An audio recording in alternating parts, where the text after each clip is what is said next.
اہم فرائض سونپے ہیں۔ میری پریشانی یہ نہیں کہ ایک لڑکی اغوا ہو گئی ہے۔ خلیفہ نے کہا اصل پریشانی یہ ہے کہ اس طرح لڑکیاں اغوا ہونے لگیں تو ملک میں قانون کا کیا حشر ہوگا، اور میری پریشانی یہ بھی ہے کہ سلطنت اسلامیہ اغوا ہو رہی ہے۔ سلطان ایوبی نے کہا آپ زیادہ پریشان نہ ہوں، میرا شعبہ سراغ رسانی لڑکی کو برآمد کرنے کی پوری کوشش کرے گا۔ خلیفہ سلطان ایوبی کو ذرا پرے لے گیا اور کہا صلاح الدین میں ایک عرصے سے دیکھ رہا ہوں کہ تم مجھ سے کھچے کھچے رہتے ہو۔ میں نجم الدین ایوب سلطان ایوبی کے والد محترم کا بہت احترام کرتا ہوں، مگر تمہارے دل میں میرے لیے ذرا بھر احترام نہیں، اور مجھے آج بتایا گیا کہ جامع مسجد کے خطیب امیر العلم نے یہ گستاخی کی ہے کہ خطبے سے میرا نام ہٹا دیا۔ مجھے رجب نے بتایا کہ میں اسے اس گستاخی کی سزا دے سکتا ہوں۔ میں تم سے پوچھنا چاہتا ہوں اس نے تمہاری شے پر تو ایسا نہیں کیا؟ میری شے پر نہیں، میرے حکم پر اس نے خلیفہ کا نام خطبے سے حذف کیا۔ سلطان ایوبی نے کہا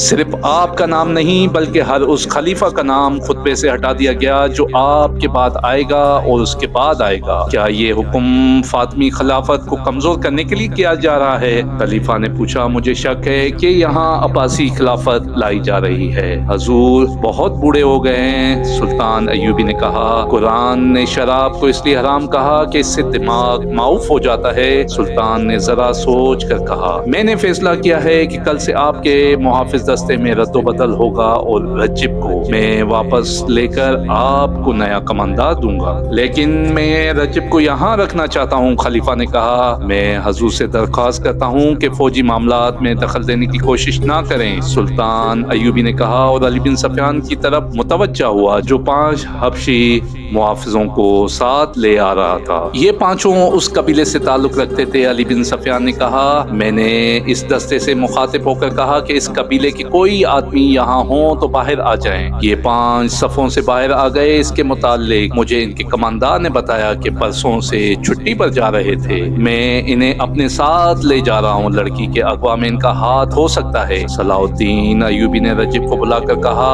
کل یہاں دوسرا کماندار آ رہا ہے، آپ میرے پاس آ جائیں، میں آپ کو مجنی کو کی کمان دینا چاہتا ہوں۔ رجب کے چہرے کا رنگ بدل گیا۔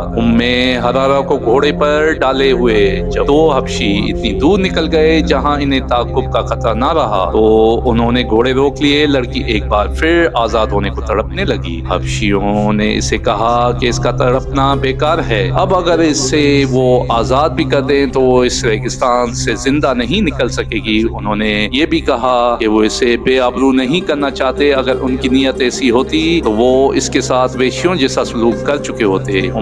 حرارہ حیران تھی کہ انہوں نے اسے چھیڑا تک نہ تھا، انہیں تو جیسے احساس ہی نہیں تھا کہ اتنی دلکش لڑکی ان کے رحم و کرم پر ہے۔ ان میں ایک نے جو مارا جا چکا تھا مرنے سے پہلے اس کے سامنے گھٹنوں کے بل بیٹھ کر التجا کی تھی کہ وہ تڑپ تڑپ کر اپنے آپ کو اذیت میں نہ ڈالے۔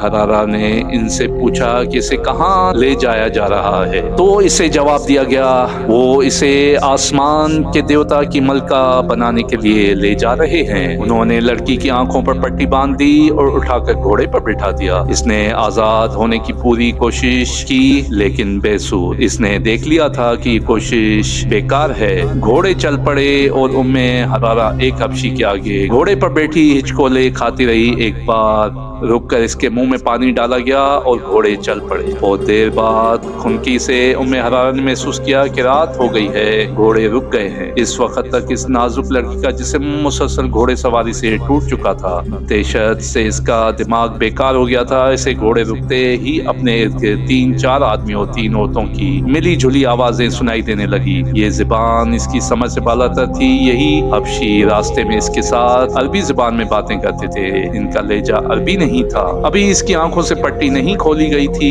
اس کی تو جیسے زبان بھی بند ہو گئی تھی۔ اسے کسی نے اٹھا کر نرم چیز پر بٹھا دیا۔ یہ پالکی تھی۔ پالکی اوپر کو اٹھی اور اس کا ایک اور سفر شروع ہو گیا۔ اس کے ساتھ ہی دف کی ہلکی ہلکی گونجدار تھاپ سنائی دینے لگی اور عورتیں گانے لگی۔ اس گانے کے وہ الفاظ تو نہ سمجھ سکی، اس کی لے میں جادو کا اثر تھا۔ یہ اثر ایسا تھا جس نے حرارہ کے خوف میں اضافہ کر دیا، لیکن اس خوف میں ایسا تاثر بھی پیدا ہونے لگا جیسے اس پر نشہ یا خمار طاری ہو رہا ہو۔ رات کی خنکی میں خمار میں لذت سی پیدا کر رہی تھی۔ ام حرارہ نے یہ چاہتے ہوئے کہ وہ پالکی سے کود جائے اور بھاگ اٹھے، یہ لوگ اسے جان سے مار دیں، اس نے ایسی جرأت نہ کی۔ وہ محسوس کر رہی تھی وہ ان انسانوں کی قبضے میں نہیں بلکہ کوئی اور ہی طاقت ہے جس نے اس پر قابو پا لیا ہے اور اب وہ اپنی مرضی سے کوئی حرکت نہیں کر سکے گی۔ وہ محسوس کرنے لگی کہ پالکی بردار سیڑھیاں چڑھ رہے تھے۔ وہ چڑھتے گئے، کم و بیش 30 سیڑھیاں چڑھ کر وہ ہموار چلنے لگے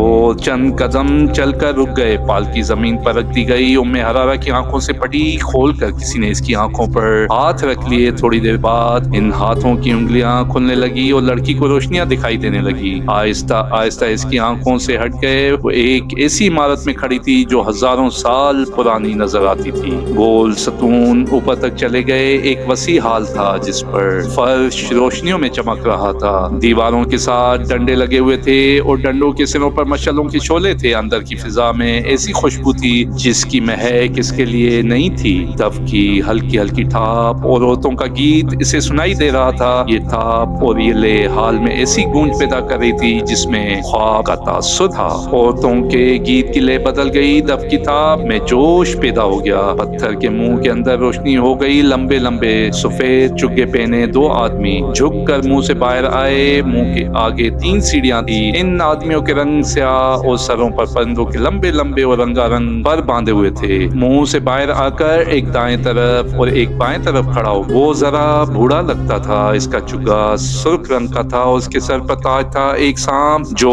مصنوعی تھا اس کے دائیں کندھے پر کنڈلی مارے اور پھن پھیلائے بیٹھا تھا۔ وہ ایک بائیں کندھے پر دونوں سانپ کے رنگوں کے سیاہ تھے۔ ام حرارہ پر ایسا روب طاری ہوا کہ وہ سن ہو کر کھڑی رہی۔ یہ آدمی جو اس قبیلے کا مذہبی پیشوا یا پرو تھا چبوترے کی سیڑھیاں اتر آیا۔ وہ آہستہ آہستہ ام حرارہ تک آیا اور دونوں گھٹنے فرش پر رکھ کر اس نے لڑکی کے دونوں ہاتھ اپنے ہاتھوں میں لے کر چوم لیے۔ اس نے لڑکی سے عربی زبان میں کہا، تم ہو وہ خوش نصیب لڑکی جسے میرے دیوتا نے پسند کیا ہے، ہم تمہیں مبارکباد پیش کرتے ہیں۔ ام حرارہ بیدار ہو گئی۔ اس نے روتے ہوئے کہا، میں کسی دیوتا کو نہیں مانتی۔ اگر تم دیوتاؤں کو مانتے ہو تو میں تمہیں انہی کا واسطہ دے کر کہتی ہوں، مجھے چھوڑ دو۔ مجھے یہاں کیوں لائے ہو؟ یہاں جو بھی آتی ہے یہی کہتی ہے، اس مذہبی پیشوا نے کہا، لیکن اس پر اس مقدس جگہ کا راز کھلتا ہے تو کہتی ہے کہ میں یہاں سے جانا نہیں چاہتی۔ میں جانتا ہوں تم مسلمان کے خلیفہ کی محبوبہ ہو،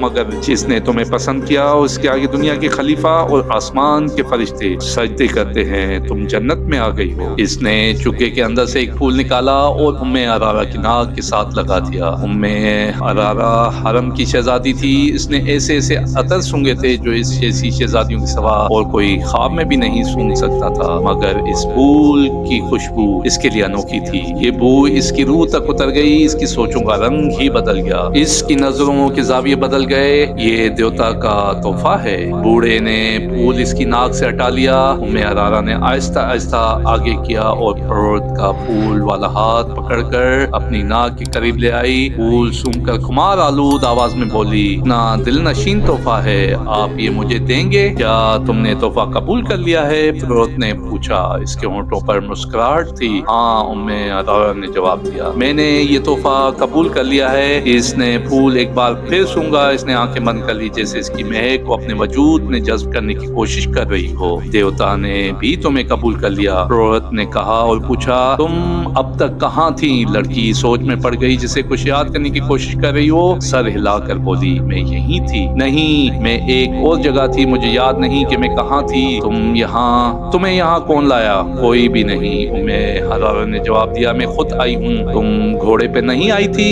نہیں، لڑکی نے جواب دیا، میں اڑتی ہوئی آئی ہوں۔ کیا راستے میں صحرا اور پہاڑ اور جنگل ویرانے نہیں تھے؟ نہیں تو، لڑکی نے بچوں کی سی شوخی سے جواب دیا، ہر طرف سبززار اور پھول تھے۔ عورت نے اسے مسکرا کر دیکھا اور گھوم کر پتھر کے محب چہرے کی طرف چل پڑا۔ دو لڑکیوں نے ام عرارہ کے ہاتھ تھام لیے اور پڑوس سے پیچھے پیچھے چل پڑی۔ ام عرارہ شہزادیوں کی طرح چل پڑی۔ اس نے ادھر ادھر نہیں دیکھا کہ ماحول کیسا ہے۔ اس کی چال میں اور ہی شان تھی۔ عورتوں کا راگ اسے پہلے سے زیادہ تلسماتی اور پرسوز معلوم ہونے لگا۔ وہ عورت کے پیچھے لڑکیوں کے ہاتھوں پر رکھے چبوترے کی سیڑھیاں چڑھنے لگی۔ عورت پتھر کے پہاڑ جیسے چہرے کے منہ میں داخل ہو گیا۔ ام عرارہ بھی 3 سیڑھیاں چڑھ کر پتھر کے منہ میں جھک کر داخل ہو گئی۔ دونوں لڑکیاں وہیں کھڑی رہیں۔ ام عرارہ کا ہاتھ عورت نے تھام لیا۔ منہ کی چھت اتنی اونچی تھی کہ وہ سیدھے چل رہے تھے۔ حلق میں پہنچے تو آگے سیڑھیاں تھیں۔ وہ سیڑھیاں اتر کر ایک تہہ خانے جہاں مشعلیں روشن تھی اس کمرے میں بھی مہنگی۔ یہ کمرہ کشادہ نہیں تھا، چھت اونچی نہیں تھی۔ اس کی دیواریں اور چھت درختوں کے پتوں اور پھولوں سے ڈھکی ہوئی تھی۔ فرش پر ملائم گھاس اور گھاس پر پھول بچھے ہوئے تھے۔ ایک کونے میں خوشنما سرائی اور پیالے رکھے گئے تھے۔ عورت نے سرائی سے وہ پیالے بھرے، ایک ام عرارہ کو دیا۔ دونوں نے پیالے ہونٹوں سے لگائے اور خالی کر دیے۔ دیوتا کب آئے گا؟ ام عرارہ نے پوچھا۔ تم نے ابھی اسے پہچانا نہیں؟ تمہارے سامنے کون کھڑا ہے؟ ام عرارہ اس کے پاؤں میں بیٹھ گئی اور بولی، ہاں میں نے پہچان لیا۔ تم وہ نہیں جسے میں نے اوپر دیکھا تھا۔ تم نے مجھے قبول کر لیا؟ ہاں، بوڑھے مذہبی پیشوا نے کہا، آج سے تم میری دلہن ہو۔ آپ لوگوں سے درخواست ہے کہ برائے مہربانی ہمارے چینل کو سبسکرائب کریں، ویڈیو کو شیئر کریں۔